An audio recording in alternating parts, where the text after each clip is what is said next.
Bienvenue à cette revue des marchés boursiers Cachemire du mercredi 6 décembre 2023. Beaucoup de nouvelles aujourd'hui. Les marchés dans le rouge. Donc, cherchez pas là, de direction à part l'or. Tout est au rouge. Alors, le S&P, enfin, on va commencer avec le TSX là, à Toronto, une baisse de 0,5 20 274. Le S&P 500 baisse de 0,4 4 549. Pourtant, ça avait bien débuté dans le vert aujourd'hui, mais des données sur l'économie américaine, ben, ça fait en sorte que les indices ont retraité dans le rouge. Le Dow Jones en baisse de 0,2 36 054 points. Le Nasdaq en baisse de 0,6 14 146. Le baril de pétrole retraite de 3,14 69,18 US, référence WTI. Le Bitcoin, 44 270. On se maintient en haut des 44 000 en baisse de 20 et l'once d'or en hausse de 7,20 2043,50. Beaucoup de nouvelles, notamment au Canada. Là, la Banque du Canada qui a fait décider de geler, de conserver le statu quo. Donc, le taux directeur demeure à 5 %. La Banque du Canada dit on va regarder aller l'inflation, on regarde aller aussi l'économie et s'il faut revenir pour rehausser en 2024 le taux directeur, bien, on va le faire. Donc, c'est un peu le message des banquiers centraux ces temps-ci. Hein, on joue les gros yeux, les gros bras, mais les marges de manœuvre commencent à se menuiser. Là, vous le voyez, l'économie canadienne a beaucoup ralenti, même qu'au troisième trimestre, on est dans le négatif à moins 1,1 %. Donc, on n'a pas beaucoup de marge de manœuvre et je pense que pour 2024, bien, ça sera à la Banque du Canada de jouer. Les banques centrales vont être très importantes là, à savoir si on plonge dans des récessions profondes ou si on s'en sort, on s'en tire mieux que les autres fois. Aux États-Unis, les grands banquiers, les grands patrons des banques aux États-Unis sont venus parader devant les élus du Congrès, notamment.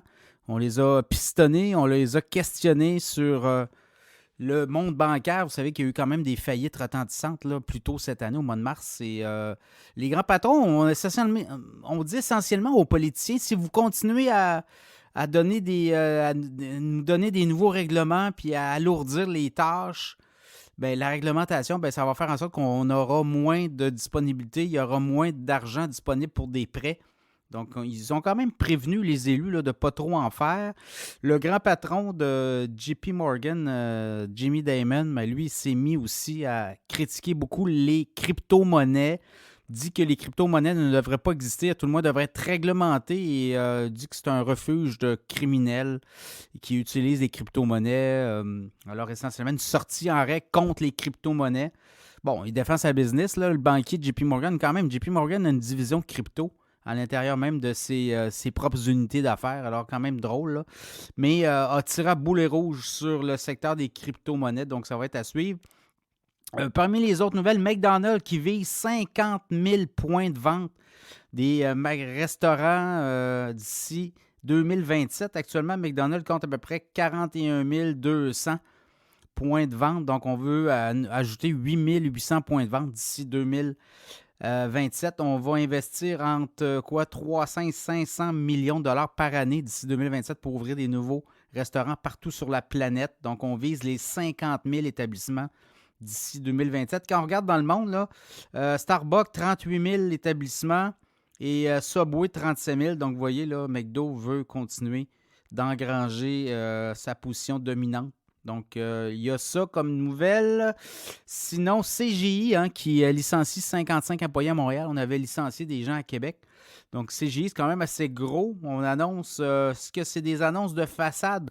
On voit beaucoup de mises à pied là, peu significatives ces temps-ci. Les employeurs ne veulent pas non plus s'aliéner les travailleurs. Donc, je pense que est-ce que c'est plus de façade? Ça va être à suivre. Sinon, la fin du Rider Digest au Canada. Oui, le bon vieux Rider Digest qui va être... on va le cesser de publier à l'autre... C'est quoi? Au printemps prochain, là. Donc, qui lisait encore le Rider Digest? Il faut croire qu'il y en a encore des gens qui lisaient, mais beaucoup moins populaire. Leur sélection Rider Digest qui va être cessé d'être publié. C'est un peu le tour des nouvelles du jour. Demain, on va regarder aussi là, aux États-Unis.